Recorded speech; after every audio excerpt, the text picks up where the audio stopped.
Hello दोस्तों, स्वागत है आपका ऑन एग्जाम में। दोस्तों, आज हम आपके लिए लेकर आए हैं एक नई क्लास जो कि भारत के राष्ट्रीय प्रतीक टॉपिक की नई क्लास है ये।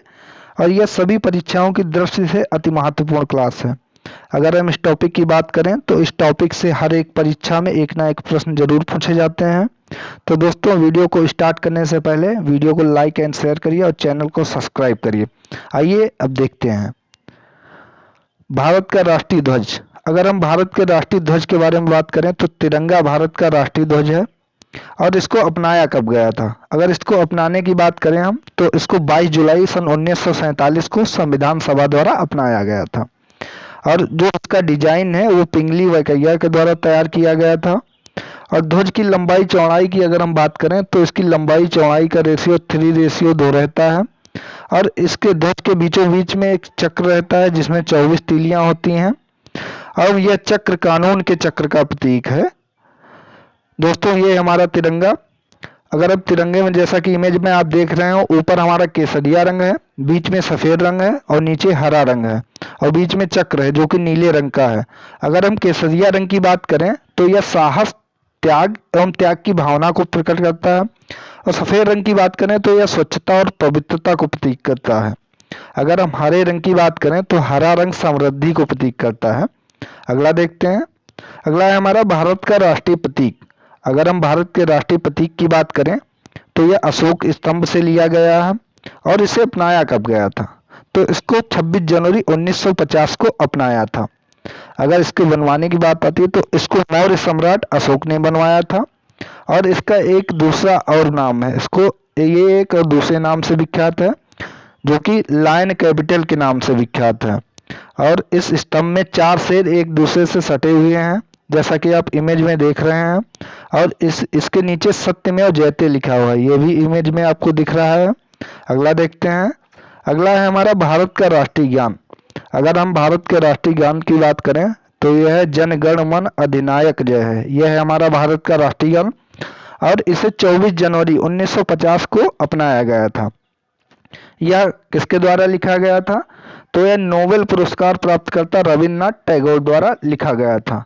यह रविन्द्रनाथ टैगोर की इमेज है जो कि आप देख रहे हैं स्क्रीन पे।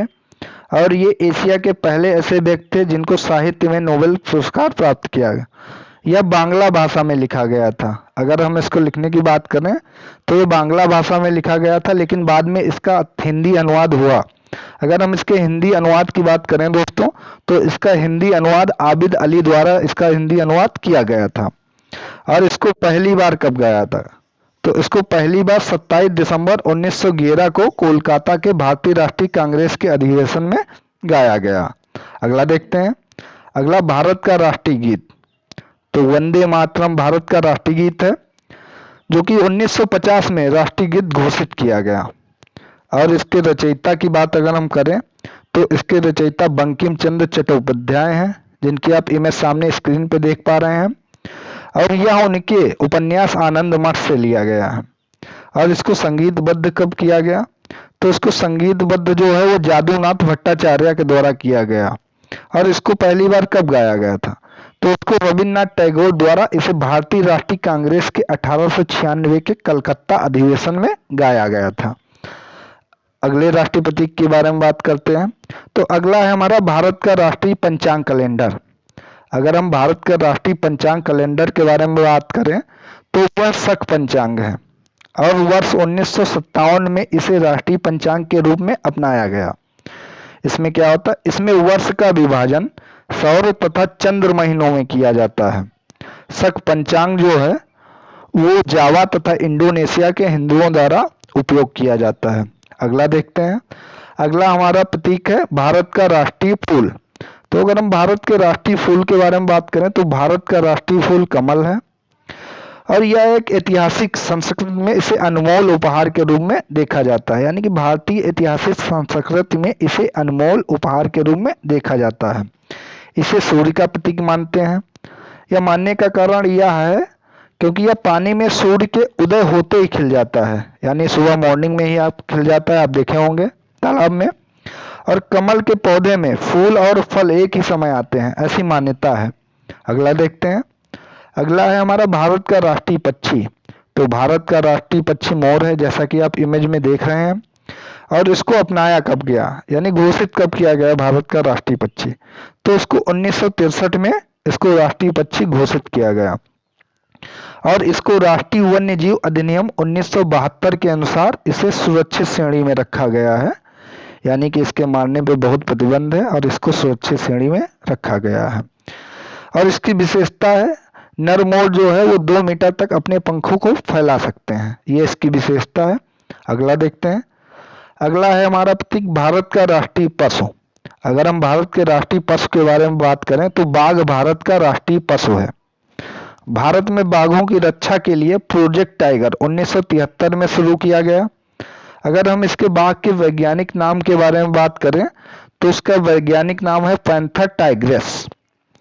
और भी बाघ को बड़ी वल बिल्ली प्रजाति के रूप में संरक्षित किया गया है। अगला देखते हैं। अगला है हमारा भारत का राष्ट्रीय फल। अगर हम भारत के राष्ट्रीय फल के बारे में बात करें दोस्तों तो भारत का राष्ट्रीय फल है आम। और इसका वैज्ञानिक नाम क्या है? तो आम का वैज्ञानिक नाम है मैंगिफेरा इंडिका। और भारत में इसकी लगभग 100 से अधिक प्रजातियां यानी किस्में पाई जाती हैं। और कवि कालिदास ने इसकी प्रशंसा में गीत भी लिखे हैं, यानी कि कवि कालिदास ने इसकी प्रशंसा के लिए, आम की प्रशंसा के लिए गीत भी लिखे हैं। अगला देखते हैं। अगर अगले प्रतीक के बारे में बात करें तो भारत का राष्ट्रीय वृक्ष, भारत का राष्ट्रीय वृक्ष क्या है? तो भारत का राष्ट्रीय वृक्ष है बरगद, जो कि आप इमेज में देख रहे हैं, यह भारत का राष्ट्रीय वृक्ष है। इसकी उम्र बहुत होती है, बहुत दिन तक रहता है। इसका वैज्ञानिक नाम की अगर हम बात करें तो इसका वैज्ञानिक नाम है फाइकस वंगालेसिस। और इसको संस्कृत में क्या कहते हैं बरगद को? तो बरगद को संस्कृत में वट वृक्ष भी कहा जाता है, क्योंकि हिंदू धर्म में वट वृक्ष की बहुत ही मान्यता है और इसकी पूजा की जाती है। कई सारे ऐसे त्योहार हैं जिसमें बरगद की पूजा की जाती है हिंदू धर्म में। तो दोस्तों आज की ये थी महत्वपूर्ण क्लास, जो कि परीक्षा की दृष्टि से अति महत्वपूर्ण क्लास थी। अगर वीडियो अच्छी लगी हो तो वीडियो को लाइक एंड शेयर करिए आप अपने दोस्तों के पास, टेलीग्राम पे, व्हाट्सएप पे, और हमारे चैनल को सब्सक्राइब करिए। Thank you.